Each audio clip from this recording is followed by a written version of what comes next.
who am I? நீங்கள் நினைக்கலாம் who ஆம் ஐ நல்ல வீடியோ போடுவேன் இவன் என்ன அவ்வளோ பெரிய ஆளா அப்படின்னு. நான் அவ்வளோ பெரிய ஆளொன்றும் கிடையாது. நான் ஒரு சாதாரணமான ஒரு ஆள் தான் அவங்கள மாதிரி. நான் என் ஊர் வந்து கன்னியாகுமரி மாவட்டம் குலசேகரம்னு சொல்லி இடத்துல தான் நான் பிறந்தேன்.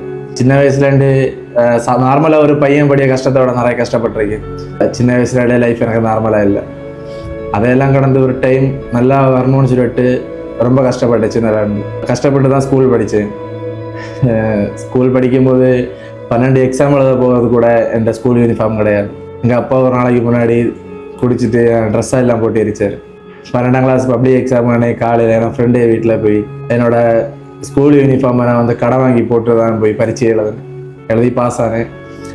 பாஸ் ஆகி வெளியே வந்துட்டு நார்மலாக எல்லா பரவாயில்ல தான். எனக்கு ஒரு பெரிய ஒரு ட்ரீம் இருந்து காலேஜ் படிக்கணும், படித்து முடிச்சுட்டு நல்ல வேலைக்கு போகணும், எங்கள் அப்பா நம்ம ஃபேமிலியை வந்துட்டு நல்ல நிலைமையில கொண்டு வரணும் அப்படின்னு எல்லாம் நினச்சிட்டு காலேஜுக்கு ஃபஸ்ட் இயர் போய் ஜாயின் பண்ணேன்.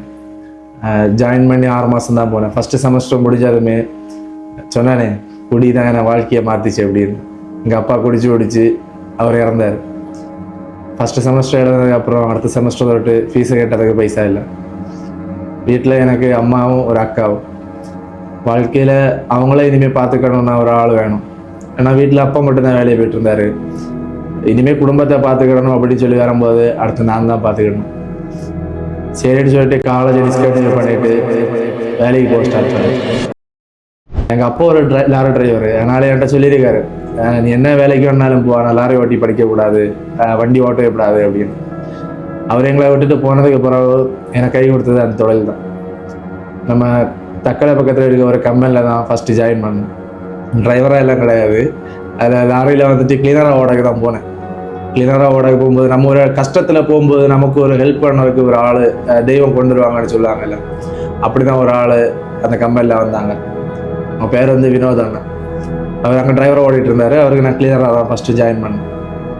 ஜாயின் பண்ணி ஃபஸ்ட் நாளே என்ன காரியம் அப்படின்னு சொல்லிட்டு எனக்கு லைஃப் ஸ்டோரியை கேட்டார். நான் சின்னதில் நடந்த எங்கள் வீட்டு சுச்சுவேஷன் எல்லாமே சொன்னேன். எனக்கு எப்படி எங்கள் அப்பா இறந்துட்டாங்க, சொந்தக்காரங்க யாருமே கை கொடுக்கல, ஃபேமிலியாக நான் தான் பார்த்துக்கணும் அப்படின்னு சொல்லிட்டு சொல்லும் போதே அழுதுட்டேன். நான் என் கண்ணெல்லாம் நிறைஞ்சு கண்ணில் கண்ணீராக இருந்து. நான் போகிற மறுநாளைக்கு தொட்டே அந்த அண்ணா வந்து எனக்கு டிரைவிங் படிச்சு இருந்தாங்க. அவங்க சொன்ன ஒரு வார்த்தை என்ன சொன்னாங்கன்னா, லைஃப்பில் என்ன கஷ்டமாக இருக்கட்டு, நீ படிப்பு இல்லைன்னா கூட பிரச்சனை இல்லை, சுயமாக ஒரு தொழிலை நீ படித்து வச்சுக்க, அந்த தொழில் வந்து உன்னை லைஃப்பில் எங்கே போனாலும் உன்னை காப்பாற்றும் அப்படின்னு. அப்படி சொல்லி அவங்க தான் முதல்ல என்ன டிரைவிங் சொல்லி தந்தாங்க. டிரைவிங் கற்றுக்கிட்டு அந்த கம்பெனியில் டிரைவர் ஆனேன். அந்த பைசையை வச்சு தான் எங்கள் அக்காவை படிக்க வச்சேன். எங்கள் அக்கா பிஎஸ்சி நர்சிங் படிச்சுட்டு இருந்தாங்க பெங்களூரில். அவருக்கு 2வது வருஷம் ஃபீஸ் கட்ட முடியாது, ஃபைனல் இயருக்கு ஃபீஸ் கட்ட முடியாமல் வீட்டில் வந்திருந்தாங்க. அந்த ஃபீஸ் எல்லாம் கட்டி அவளை எப்படியோ கஷ்டப்பட்டு படிக்க வச்சு வெளிநாட்டுக்கு போகணும் அப்படின்னு சொன்னாங்க. சரி, அவங்கள படிக்க வச்சு அந்த டைம் கொஞ்சம் ரிலீஃப் ஆகி வரும்போது கொரோனா லாக்டவுன். அந்த லாக்டவுனில் எப்படியோ சமாளித்து எடுத்து வீடை ரன் பண்ணி போயிட்டு இருந்தேன். அந்த டைமில் வீட்டில் அம்மாவுக்கு கொரோனா வந்து வாழ்க்கையில் ஒரு ஸ்டெப் நம்ம முன்னாடி எடுத்து வைக்கணும்னு நினைக்கும் போது நீ எல்லாம் எதுக்குடா எழுந்திக்கிறேன்னு சொல்லிட்டு ஒரு அடி முதுகிலே விழும். அந்த அடி தான் எனக்கு அந்த டைம் அடி விழுந்தது. குறுக்கிலே எங்கள் அம்மா கொரோனா வந்து ஹாஸ்பிட்டலில் ட்ரீட்மெண்ட் சரியாக பண்ணாமல் ரொம்ப கஷ்டப்பட்டேன். எங்கள் அக்கா பெங்களூரில் இருந்து வேலை வேணாம் அப்படின்னு ரிசைன் பண்ணி வச்சுட்டு அந்த கோவிட் டைம் வந்தாங்க. வந்து நான் எங்கள் வீட்டில் தான் ரூமை செட் பண்ணி ஹாஸ்பிட்டல் ரேஞ்சு செட் பண்ணி ஆக்சிஜன் கிடைக்காம, நம்ம குளுத்துறா பக்கத்தில் ஒரு ஆக்சிஜன் வைக்கிற ஒரு சென்டர் இருக்குது. கோவிட் டைமு அந்த ஆக்சிஜன் வைக்க அந்த கடைக்கு முன்னாடி உட்காந்து அழுந்தேன். எனக்கு ஆக்சிஜன் கிடைக்கல. அந்த டைம் ரொம்ப கஷ்டமாக இருந்து நம்ம போய் கேட்டதுக்கு அவங்க ஆக்சிஜன் கிடையாது, லோடு வரல அப்படி இப்படின்னு சொல்லி சமாளித்தாங்க. ஹாஸ்பிட்டலில் என்ன சொன்னாங்கன்னா ஆக்சிஜன் இல்லை. இதுதான் நடந்தது. எனக்கு என்ன பண்ணதுன்னே தெரியலை. ஏன்னா வாழ்க்கையில் எனக்கு சின்னதில் தொட்டு இப்போ வரைக்கும், சின்ன வயசுலேருந்து இப்போ வரைக்கும் எனக்கு சப்போர்ட்டாக இருக்கிற எங்கள் அம்மா. அப்படியே சுச்சுவேஷனில் இருந்தப்போ அவங்கள எப்படியா இருக்கு அப்படின்னா வேறு வழி தெரியலை. ஆக்சிஜன் கிடைக்காதுன்னு சொன்னப்போ என்ன வேறு வழி தெரியலை.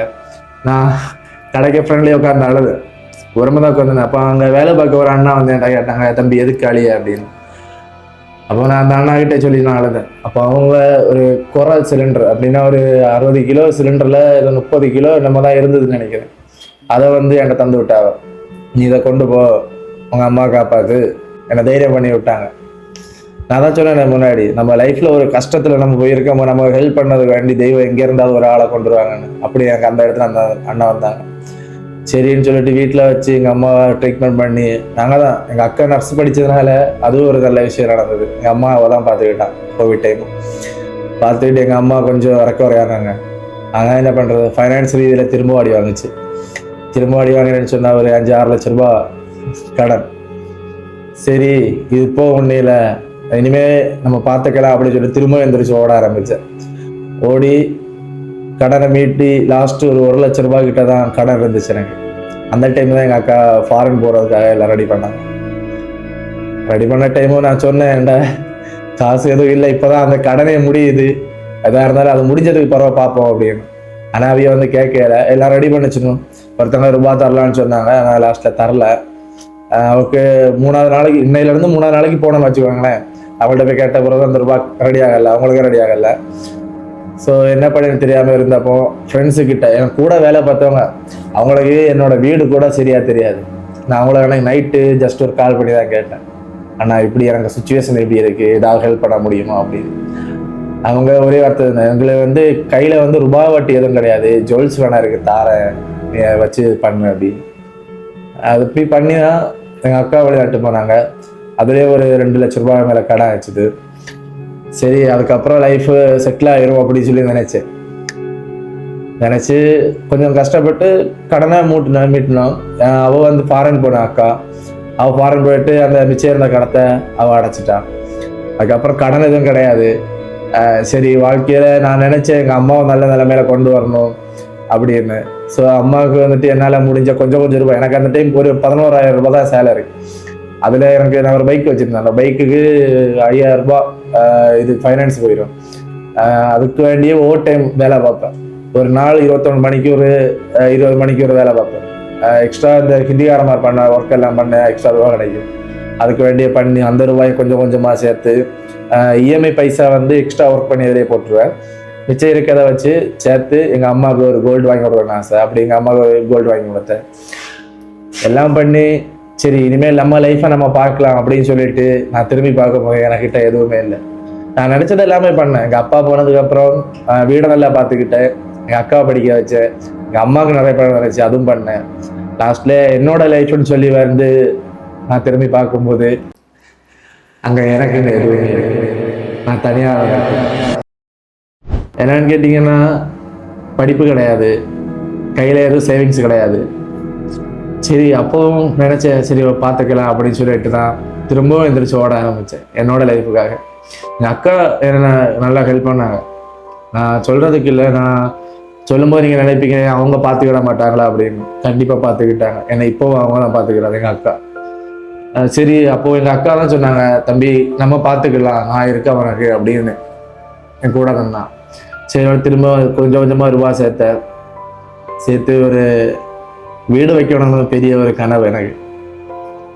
நிறைய பேர் என்னெல்லாம பேசியிருக்கேன். அந்த இடத்துல எனக்கு வந்து ஒரு வீடு வைக்கணும்னு ரொம்ப ஆசை. அதுக்காக எந்திரிச்சு ஓட ஆரம்பித்தோம். அந்த வீடு வைக்க வர ஒரு டைம்ல தான் ஒரு பெரிய ஒரு இடி வருது.